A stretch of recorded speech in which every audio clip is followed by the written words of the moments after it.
Slot Chatty do buckaroos and Merry Christmas. This is the first video for this Christmas, believe it or not. I never got around. I was going to do one earlier, and then I got sidetracked. I want to share a couple products with you here that were a gift.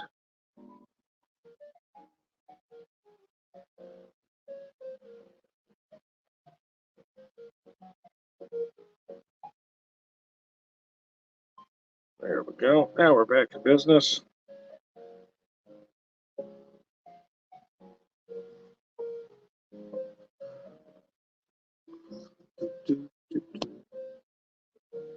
So yeah, let me show it to you. The first one, it's a little bottle of Willet. These are from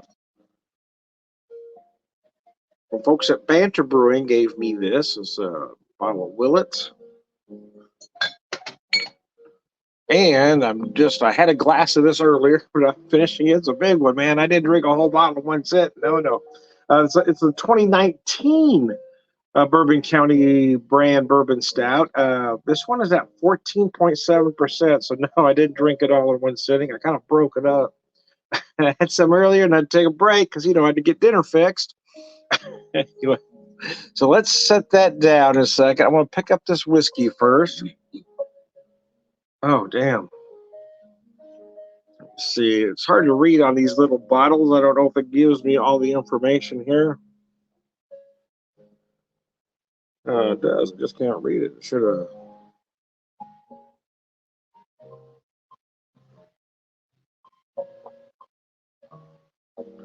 Try to read the proof, but I'm not seeing it on here. Sure it does, but it's an awful little writing. So the writing is really small, man. I'm going to hand this bottle to my wife, see if she can find the proof on there. She can shout it at me at some point if she does. Anyways, I digress. Merry Christmas. Sláinte. Wow, that nose is crazy good. I'm getting a lot of vanilla on the nose. A lot of toffee as well. Maybe just a hint of hazelnut. A lot of vanilla and oak dough for sure. A hint of spice.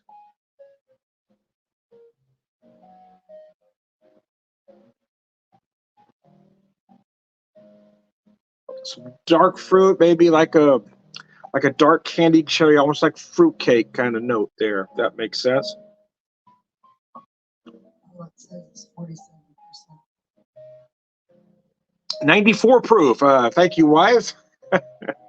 my production assistant there, lighting director. No, it's all right. Oh man, it's very spicy finish. That's very nice. 94 proof. Thank you, dear. I could not read that. I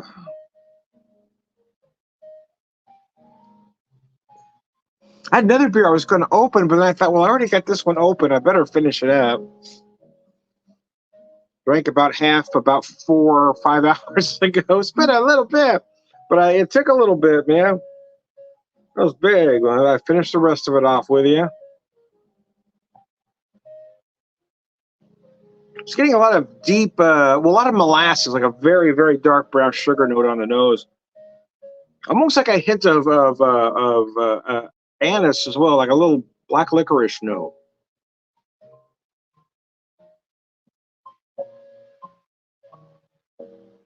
Oh man, it is delicious. I hadn't had one of these for a while. I don't stand in line like a lot of beer geeks do. I don't do that. I don't buy into any hype for any product. It's not necessarily that it's a Goose Island product. It's just that I don't do that. I don't buy on the secondary market ever because I think there's too many great products readily available. Hey Rod, how you doing, buddy? There's too many great products readily available. I don't buy on the secondary market. I don't stand in line. I don't do that kind of thing. There's too many things that are easily available. Well, certain beer geek friends were standing in line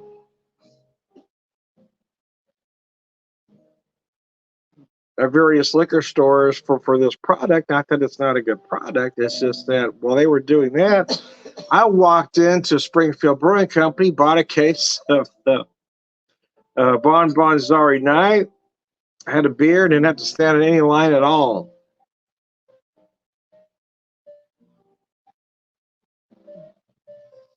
Merry Christmas, Rod. Let me show you that bottle. You missed the beginning of the video.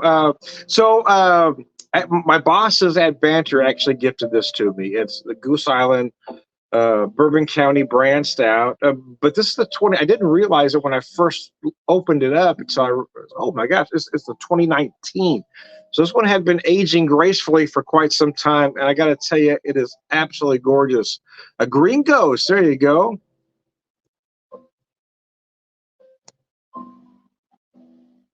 I've been saving certain products throughout the year to open today, but then my bosses gifted me this, so I really wanted to open it up today on Christmas. Partly because I'm not a collector, I'm a drinker, right?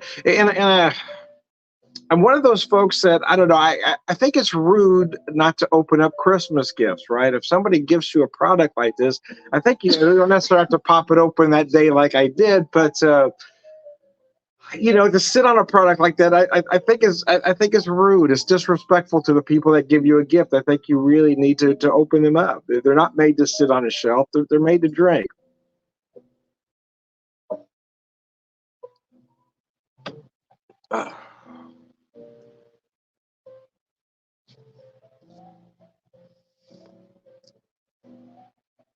Thanks, Rod. I appreciate that. 12 packs. I don't think so. A lot of 6 packs, especially at the brewery itself. I don't know if stores have 12 packs. I don't think so, though.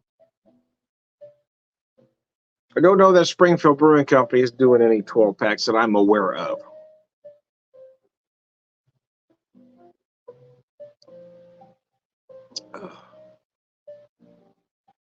For 14.7%, I got to tell you, it is remarkably approachable. I don't find it boozy in the least. I will be honest, though, I used to love this product before the hype kind of took all the mystique out of it for me. I mean, I used to be able to walk into stores and buy not only that current, uh, you know, Bourbon County, but previous years. And I love way back when it was sold actually in 4 packs of 12-ounce bottles. Yeah. Hey, you want to know how much I paid for it? Well, probably about $10. Um, I am talking about a decade ago, maybe even slightly more. So it has been a while, but I know the price has gone up, the hype has gone up, and I just don't do that sort of thing. Yeah, it's very good, man. Oh, the whiskey. I didn't show you the whiskey, though. Where did I put my bottle? Well, I don't know where I put my bottle. Where did I put my bottle? Oh, my wife's got it. There we go. So they gifted me that bottle of Bourbon County and this bottle of Willet at 94 proof, which I thought was extremely thoughtful of them because they know me. They know me. Like, again, that's why I thought, well, they gave it to me for Christmas. I opened it on Christmas. It just felt like it's something I should drink on Christmas. They may not necessarily have me to have to drink it today, but again, like I said, I'm not a collector. I'm a drinker. I want to appreciate the beer. It does nobody any good to put a bottle of beer like that on a shelf, nor a bottle of bourbon like that. They're meant to be drank, and I feel like it's disrespectful not to appreciate the products.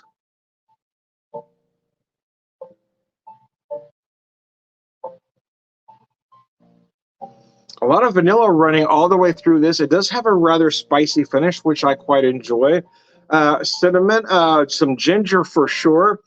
Might find a bit of allspice in there. I'm also getting maybe a hint of clove.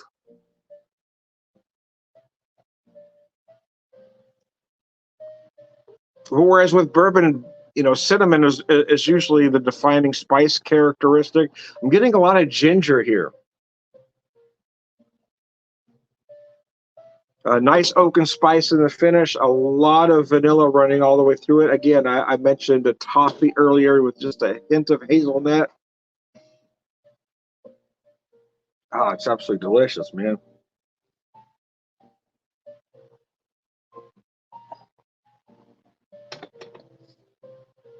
Thank you, sir. I certainly try. It's not like I don't get a backlog from time to time of both beer and whiskey, but every bottle of beer and bottle of whiskey I have knows at some point it's going to get opened, right? I never buy anything with the point of just putting it on a shelf so I can show somebody, hey, look what I have. Don't I have taste? I think people like that just drive me crazy. Buy it to drink. Don't buy it to hoard. I don't know why we've become a society that wants to hoard things. Appreciate the product. Share them. That's what they're meant to. I mean, that's what they're meant for.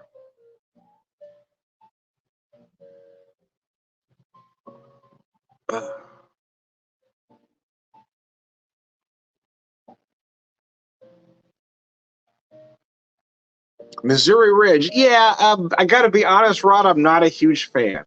I don't dislike their products per se, but I feel like they're rather overpriced for the products they have. And what I mean by that is for the same price point as those products are, I feel like there's stuff I appreciate more on the shelf for that same amount of money. I just have never been overwhelmed by their stuff.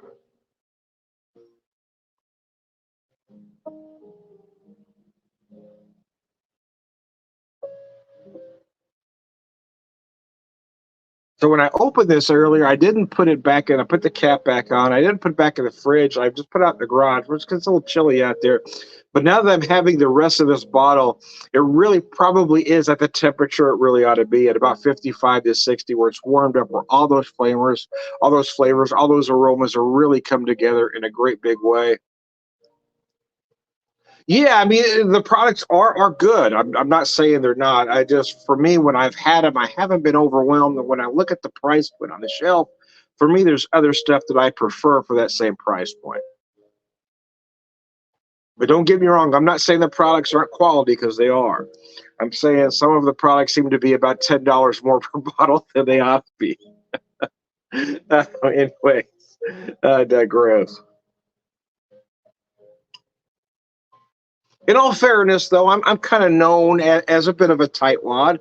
Yeah, I mean, I don't have a large disposable income. I'm not one of those folks that enjoy spending too much money on bourbon, like it seems to be the trend these days. People want to brag about spending too much money. People want to brag about paying too much for a particular bottle, and I'm not one of those folks. I'm all about catching a deal, man. I'm looking for that sale price. I'm a working class guy, and I work hard for my money. I want a deal, man. Turkey Creek, the brewery, Hollister, I assume that's what you're talking about. Yes, they are very good. If you haven't been there, I certainly recommend going out there. Their products are very good. The service is good as well. I've heard the pizza was good, but I haven't tried it yet.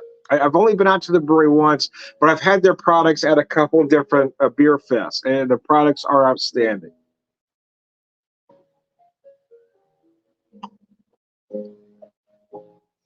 Set that down. I want to focus on this bourbon for a little bit because I didn't realize I was almost out of beer. I was just talking to you and drinking, didn't realize how much I was drinking. I'm going to pour the rest of this beer into this glass here. Meant to fill that up earlier, and I got talking with you and forgot what I was doing. Let me show you how that. Let's take a look at that, though. That beer is just gorgeous. 2019, man. It's been aging for a few years. It is gorgeous, man. You would never know it's 14.7. I tell you, it is extremely approachable. It is not boozy in the least.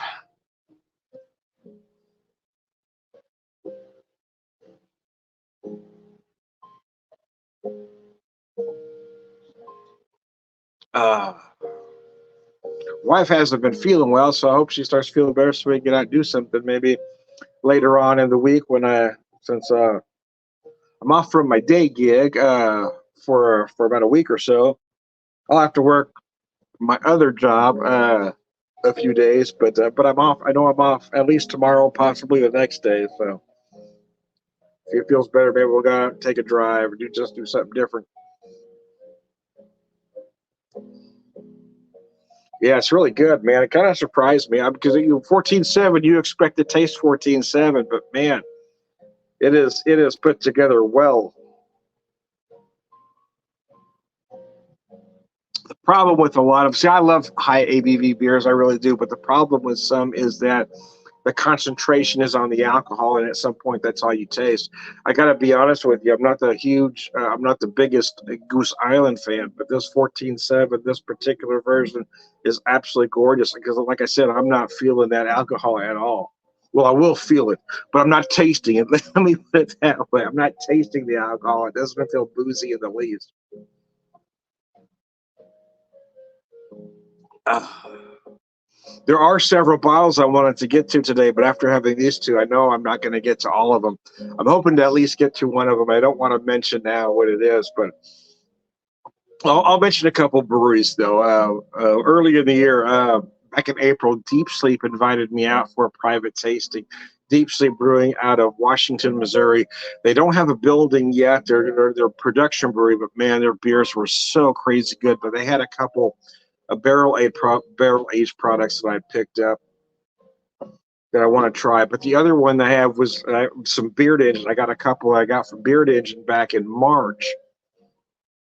So I've been debating which one to have first. Should I go for March or April? But I want to try both of them so bad. I'm not sure which one I'm going to open. I think both products were bottled in 22. But finishing this off, that's going to slow me down a little bit. Because I was going to open one of those now. I said, no, I really need to finish, since I opened this earlier, I really need to finish it up. And I wanted to pair it with this particular bourbon.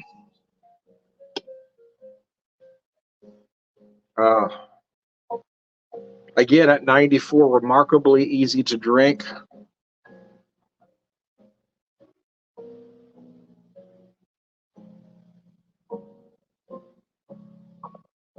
The viscosity, the mouthfeel, it's absolutely gorgeous. This one is just amazing.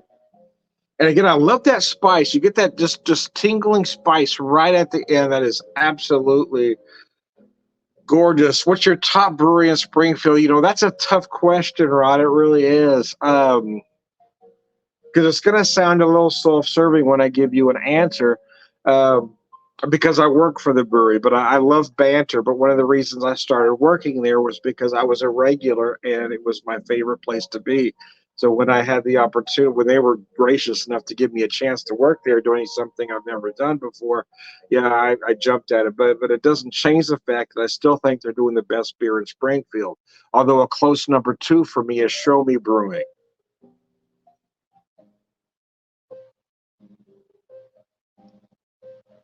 But there's a lot of great breweries here in town. It kind of depends on what styles you like, right? I'm not a huge sour fan. I can appreciate when one is done well, but I'm not a huge fan. I'm also not a huge fan of trendy styles. Milkshake beers, pastry beers. But there's one brewery in town that does all of those things better than anybody else, and that's Tie and Timber.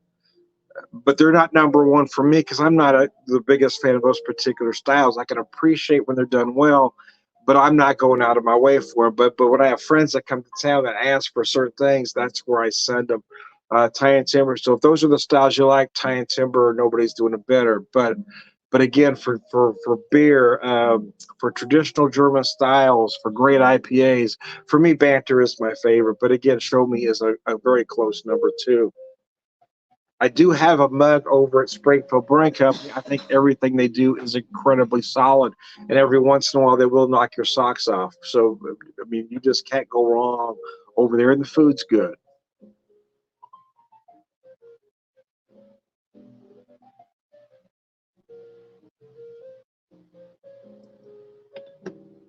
So, finish that bourbon up. I'll show you the little bottle one more time. Thanks, John and Brian. I really appreciate that. You guys are awesome. I feel honored to be able to work there.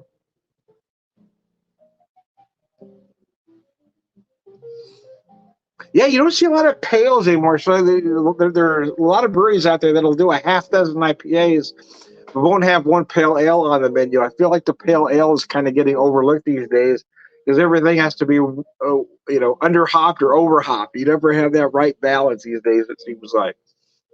And I really couldn't tell you right now who's got a great pale ale because nobody's doing one on a regular basis, let's say.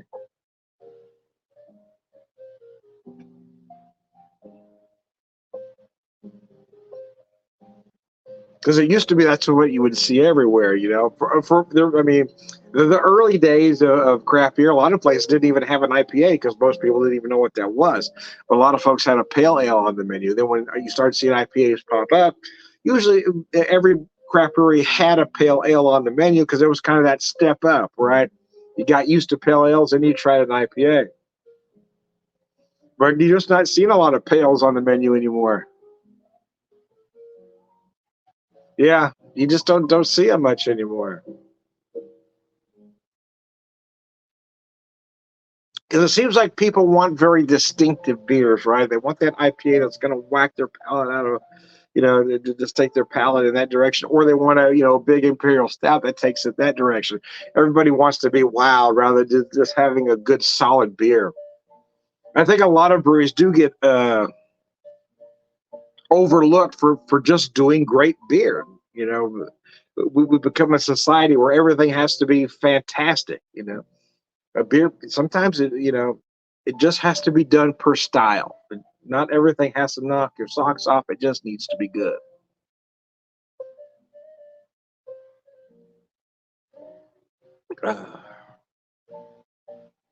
Guys, I've let this sit a little bit warm as I'm getting to the end. I'm feeling more of those chocolate notes, a lot of big dark chocolate notes. I'm not feeling coffee notes that sometimes an imperial stout will give you. That could be just me, but I'm really feeling chocolate more than anything else. Again, a lot of toffee with hints of hazelnut, a lot of vanilla running all the way through it. Big oak and spice in the finish. It is just done impeccably well. So, anyways, I am Tom the Whiskey Whisperer, Whiskey Evangelist, prolific whiskey drinker, purveyor of wisdom, and I'm also Tom the Beer Whisperer, beer evangelist, prolific beer drinker, purveyor of wisdom, and well, damn, I just dribbled. Son of a bitch. All around good guy, aren't you?